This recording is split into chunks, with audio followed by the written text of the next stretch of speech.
PSC Malayalam ചാനലിലേക്ക് എല്ലാവർക്കും സ്വാഗതം. ഇനി നമ്മൾ ചർച്ച ചെയ്യുന്നത് മെയ് 2 പുറത്തിറങ്ങിയ തൊഴിൽ വാർത്തയിൽ പുതിയ SCERT ചാപ്റ്ററുകളെ ബേസ് ചെയ്തിട്ടുള്ള പോയിന്റുകളാണ് കേട്ടോ. അപ്പോൾ നമുക്ക് പോയിന്റിലേക്ക് കിടക്കാം. ഫസ്റ്റ് പോയിന്റ്, 7ാം ക്ലാസ്സിലെ സോഷ്യൽ സയൻസ് പുസ്തകത്തിലെ 1-2 അധ്യായങ്ങളിൽ നിന്നുള്ള ചോദ്യങ്ങളാണ് നമ്മൾ ഉൾപ്പെടുത്തിയിട്ടുള്ളത്. ഹംപി മധ്യകാലഘട്ടത്തിലെ ഏത് പ്രബല രാജ്യത്തിൻ്റെ അവശിഷ്ടങ്ങളാണ്? വിജയനഗരം. ഹംപി മധ്യകാലഘട്ടത്തിലെ ഏത് പ്രബല രാജ്യത്തിൻ്റെ അവശിഷ്ടങ്ങളാണ്? വിജയനഗരം. ഹംപിയുടെ അവശിഷ്ടങ്ങൾ 1800 കണ്ടെത്തിയ ഇംഗ്ലീഷ് ഈസ്റ്റ് ഇന്ത്യ കമ്പനി ഉദ്യോഗസ്ഥനാര്? Colonel Mackenzie. ഹംപിയുടെ അവശിഷ്ടങ്ങൾ 1800 കണ്ടെത്തിയ ഇംഗ്ലീഷ് ഈസ്റ്റ് ഇന്ത്യ കമ്പനി ഉദ്യോഗസ്ഥനാര്? Colonel Mackenzie. ശത്രുക്കളുടെ ആക്രമണത്തിൽ വിജയനഗരം നശിപ്പിക്കപ്പെട്ട വർഷമേത്? 1565. ശത്രുക്കളുടെ ആക്രമണത്തിൽ വിജയനഗരം നശിപ്പിക്കപ്പെട്ട വർഷമേത്? 1565. 1336 വിജയനഗരം സ്ഥാപിച്ച സഹോദരന്മാർ ആരെല്ലാം? ഹരിഹരൻ, ബുക്കൻ. 1336 വിജയനഗരം സ്ഥാപിച്ച സഹോദരന്മാർ ആരെല്ലാം? ഹരിഹരൻ, ബുക്കൻ.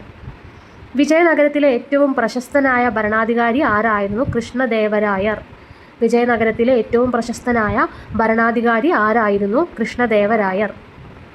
കൃഷ്ണദേവരായരുടെ ഭരണകാലം ഏതായിരുന്നു? 1509 മുതൽ 1529 വരെ. കൃഷ്ണദേവരായരുടെ ഭരണകാലം ഏതായിരുന്നു? 1509 മുതൽ 1529 വരെ. ഏതൊരാൾക്കും ഒരു അസ്വാരസ്യവുമില്ലാതെ ക്രിസ്ത്യാനിയെന്നോ ജൂതനെന്നോ മൂറെന്നോ കിരാതനെന്നോ വ്യത്യാസമില്ലാതെ തൻ്റെ വിശ്വാസം നിലനിർത്തിക്കൊണ്ട് വന്നു പോകുന്നതിനും ജീവിക്കുന്നതിനും ഒരു തടസ്സവുമില്ലാത്ത വിധം രാജാവ് സ്വാതന്ത്ര്യം അനുവദിച്ചിരുന്നു. രാജ്യത്തെ നീതിന്യായ വ്യവസ്ഥയും സമത്വം നിറഞ്ഞതാണ്.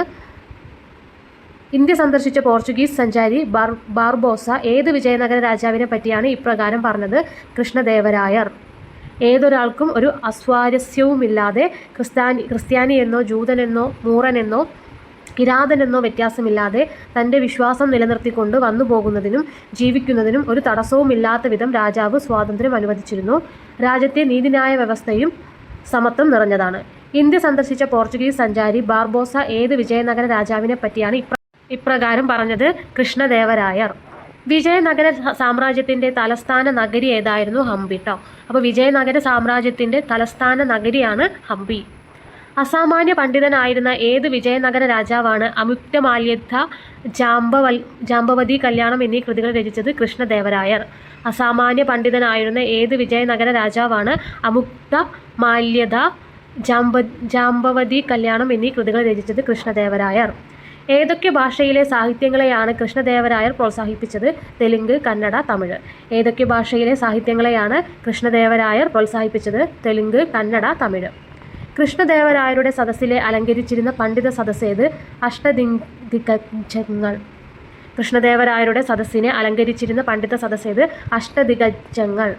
വിജയനഗരത്തിൽ ഭരണ സൗകര്യത്തിനായി രാജ്യത്തെ വിഭജിച്ചിരുന്നത് എപ്രകാരമാണ്? മണ്ഡലങ്ങൾ അഥവാ പ്രവിശ്യകൾ, നാടുകൾ അഥവാ ജില്ലകൾ, സ്ഥലം അല്ലെങ്കിൽ ഉപജില്ലകൾ, ഗ്രാമങ്ങൾ എന്നിങ്ങനെ. വിജയനഗരത്തിൽ ഭരണ സൗകര്യത്തിനായി രാജ്യത്തെ വിഭജിച്ചിരുന്നത് എപ്രകാരമാണ്? മണ്ഡലങ്ങൾ, പ്രവിശ്യകൾ, നാടുകൾ, ജില്ലകൾ, സ്ഥലങ്ങൾ അല്ലെങ്കിൽ ഉപജില്ലകൾ, ഗ്രാമങ്ങൾ എന്നിങ്ങനെ. ചെറിയ കുറ്റങ്ങളും തൊഴിൽപരമായ പ്രശ്നങ്ങളും കൈകാര്യം ചെയ്തിരുന്ന വിജയനഗരത്തിലെ കോടതികളേവ? ഗ്രാമങ്ങളിലെ കോടതികൾ. ചെറിയ കുറ്റങ്ങളും തൊഴിൽപരമായ പ്രശ്നങ്ങളും കൈകാര്യം ചെയ്തിരുന്ന വിജയനഗരത്തിലെ കോടതികളേവ? ഗ്രാമങ്ങളിലെ കോടതികൾ. വിജയനഗരത്തിലെ ഭരണ സംവിധാനത്തിൽ പ്രധാന പങ്ക് വഹിച്ചിരുന്നവർ ആര്? നായകന്മാരും അമരനായകന്മാരും. വിജയനഗരത്തിലെ ഭരണ സംവിധാനത്തിൽ പ്രധാന പങ്ക് വഹിച്ചിരുന്നവർ ആര്? നായകന്മാരും അമരനായകന്മാരും. സൈനിക മേധാവികൾ അറിയപ്പെട്ടതെങ്ങനെ? അമരനായകന്മാർ. സൈനിക മേധാവികൾ അറിയപ്പെട്ടിരുന്നത് എങ്ങനെ? അമരനായകന്മാർ. അമരനായകന്മാർക്കായി രാജാക്കന്മാർ അനുവദിച്ചു നൽകിയിരുന്ന ഭൂപ്രദേശങ്ങൾ ഏതു പേരിൽ അറിയപ്പെട്ടു? അമര. അമരനായകന്മാർക്കായി രാജാക്കന്മാർ അനുവദിച്ചു നൽകിയിരുന്ന ഭൂപ്രദേശങ്ങൾ ഏതു പേരിൽ അറിയപ്പെട്ടു? അമര. വിജയനഗരം സന്ദർശിച്ച യൂറോപ്യൻ സഞ്ചാരിയായ ഡൊമിംഗോ പയസ് ഏത് രാജ്യക്കാരനായിരുന്നു? പോർച്ചുഗീസ്. വിജയനഗരം സന്ദർശിച്ച യൂറോപ്യൻ സഞ്ചാരിയായ ഡൊമിംഗോ പയസ് ഏത് രാജ്യക്കാരനായിരുന്നു? പോർച്ചുഗീസ്. ഭൂമി സർവേ ചെയ്ത് ഗുണനിലവാരം അനുസരിച്ച് നികുതി നിശ്ചയിച്ചിരുന്നത് ഏത് രാജ്യത്താണ്? വിജയനഗരം. ഭൂമി സർവേ ചെയ്ത് ഗുണനിലവാരമനുസരിച്ച് നികുതി നിശ്ചയിച്ചിരുന്നത് ഏത് രാജ്യത്താണ്? വിജയനഗരം. വിജയനഗരത്തിലെ ഗവൺമെൻറ്റിൻ്റെ പ്രധാന വരുമാന മാർഗ്ഗങ്ങൾ എന്തെല്ലാമായിരുന്നു? ഭൂനികുതി, തൊഴിൽ നികുതി, വീട്ടുനികുതി, വിവിധ ഇനം ലൈസൻസ് ഫീസുകൾ, കോടതി ശിക്ഷ അനുവദിച്ച പിഴവുകൾ. വിജയനഗരത്തിലെ ഗവൺമെൻറ്റിൻ്റെ പ്രധാന വരുമാന മാർഗ്ഗങ്ങൾ ഏതെല്ലാമായിരുന്നു? ഭൂനികുതി, തൊഴിൽ നികുതി, വീട്ടുനികുതി, വിവിധ ഇനം ലൈസൻസ് ഫീസുകൾ, കോടതി ശിക്ഷ അനുവദിച്ച പിഴകൾ. വിജയനഗരത്തിലെ വിദേശ വ്യാപാരത്തിന്റെ കുത്തക ആർക്കെല്ലാമായിരുന്നു? പോർച്ചുഗീസുകാർക്കും അറബികൾക്കും. വിജയനഗരത്തിലെ വിദേശ വ്യാപാരത്തിന്റെ കുത്തക ആർക്കെല്ലാമായിരുന്നു? പോർച്ചുഗീസുകാർക്കും അറബികൾക്കും. അറേബ്യ, മധ്യേഷ്യ എന്നിവിടങ്ങളിൽ നിന്നും കൊണ്ടുവന്നിരുന്ന കുതിരകളുടെ കച്ചവടം പ്രധാനമായും നടത്തിയിരുന്നത് ആര്? അറബികൾ.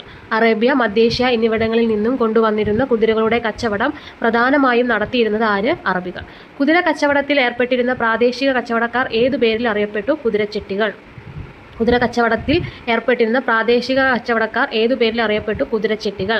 കാലക്രമേണ അറബികളെ പിന്തള്ളി കുതിര കച്ചവടത്തിന്റെ നിയന്ത്രണം ഏറ്റെടുത്തത് ആര്? പോർച്ചുഗീസുകാർ.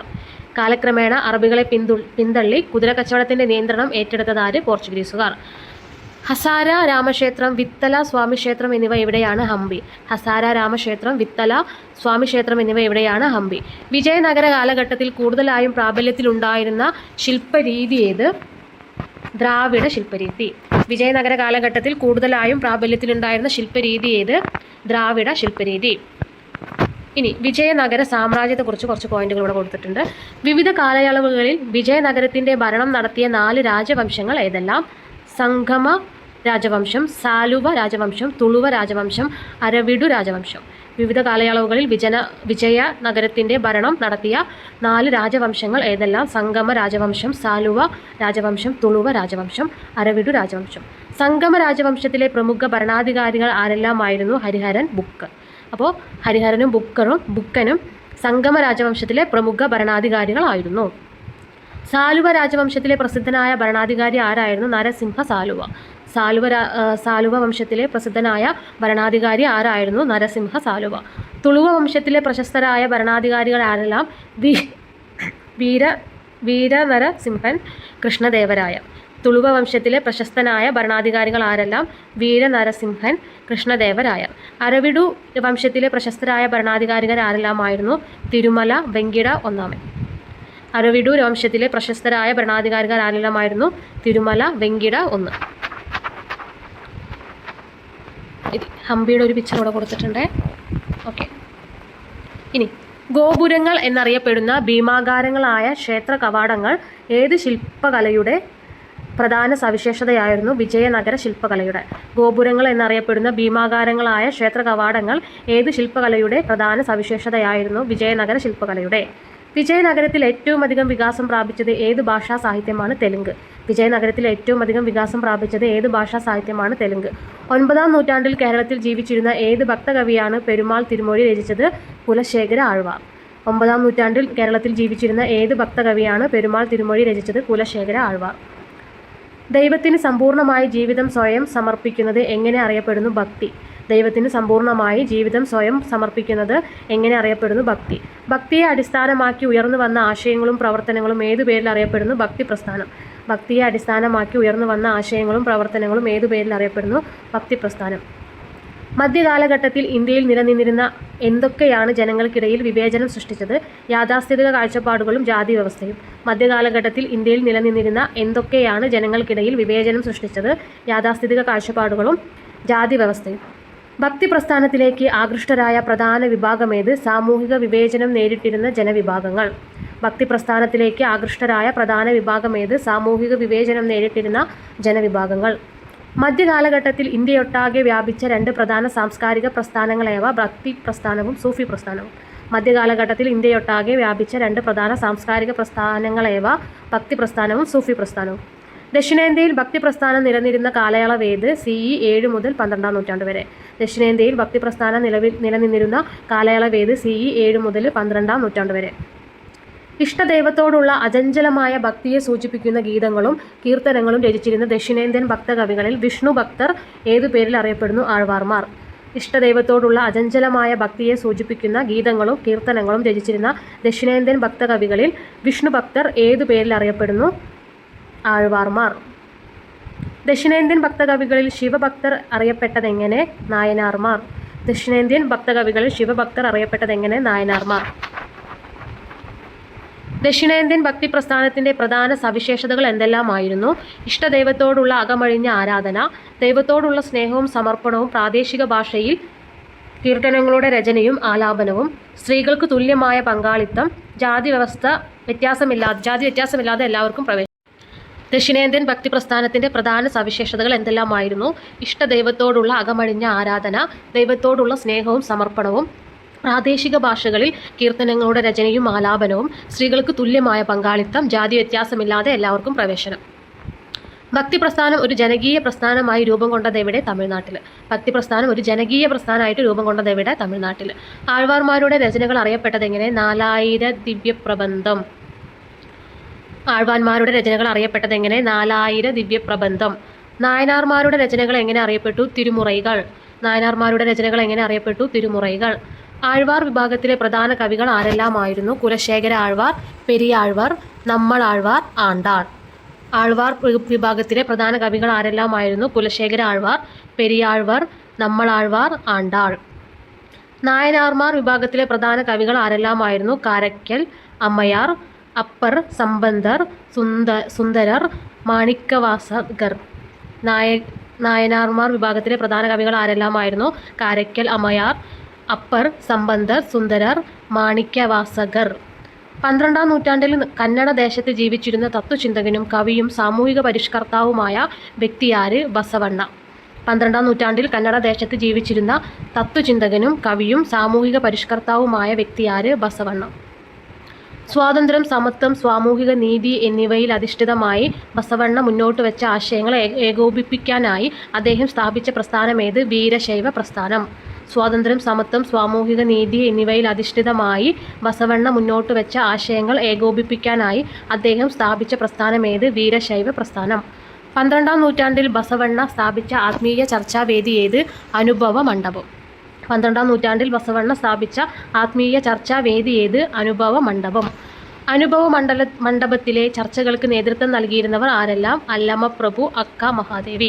അനുഭവ മണ്ഡപത്തിലെ ചർച്ചകൾക്ക് നേതൃത്വം നൽകിയിരുന്നവർ ആരെല്ലാം? അല്ലമപ്രഭു, അക്ക മഹാദേവി. അനുഭവ മണ്ഡപത്തിലെ ചർച്ചയിൽ ഉയർന്നു വന്ന ആശയങ്ങളെ ഏതുപേരിലാണ് ജനങ്ങളിലേക്ക് പകർന്നു നൽകിയത്? വചനങ്ങൾ. അനുഭവ മണ്ഡപത്തിലെ ചർച്ചയിൽ ഉയർന്നു വന്ന ആശയങ്ങളെ ഏതുപേരിലാണ് ജനങ്ങളിലേക്ക് പകർന്നു നൽകിയത്? വചനങ്ങൾ. അപ്പോൾ ഇത്രയും പോയിന്റുകളാണ് ഇന്നത്തെ വീഡിയോയിൽ നമ്മൾ ഉൾപ്പെടുത്തിയിട്ടുള്ളത്. മാത്രമല്ല നമ്മൾ തൊഴിൽ വാർത്തയിലെ മോക്ക് ടെസ്റ്റുകളായിട്ടും പ്രാക്ടീസ് ടെസ്റ്റുകളായിട്ടുള്ള ക്വസ്റ്റ്യൻസ് നമ്മൾ ഉൾപ്പെടുത്തുമെന്ന് പറഞ്ഞിരുന്നു. അത് നമ്മൾ ലൈവായിട്ട് സ്റ്റാർട്ട് ചെയ്തിട്ടുണ്ട്. 3 ലൈവുകൾ നമ്മൾ ചെയ്തു. അപ്പോൾ അവിടെ നമ്മൾ കാണാത്തവരാരെങ്കിലും ഉണ്ടെങ്കിൽ, അപ്പോൾ ലൈവ് കാണാത്തവരുണ്ടെങ്കിൽ അത് കാണാം. ഇനി കണ്ടിന്യൂസ് ആയിട്ട് നമ്മൾ ലൈവ് സ്റ്റാർട്ട് ചെയ്യുന്നുണ്ടായിരിക്കും. രാത്രി ആയിരിക്കും മിക്കവാറും 9 മണി 9:30 ആ ഒരു ടൈമിങ്ങിലായിരിക്കും കേട്ടോ. അപ്പോൾ നിങ്ങൾക്ക് വീഡിയോ ഇഷ്ടപ്പെടുന്നുണ്ടെങ്കിൽ ലൈക്ക് ചെയ്യുക, ഷെയർ ചെയ്യുക, സബ്സ്ക്രൈബ് ചെയ്യുക. മാത്രമല്ല നിങ്ങളുടെ അഭിപ്രായങ്ങളും നിർദ്ദേശങ്ങളും കമൻറ്റിലൂടെ അറിയിക്കാം. Thank you.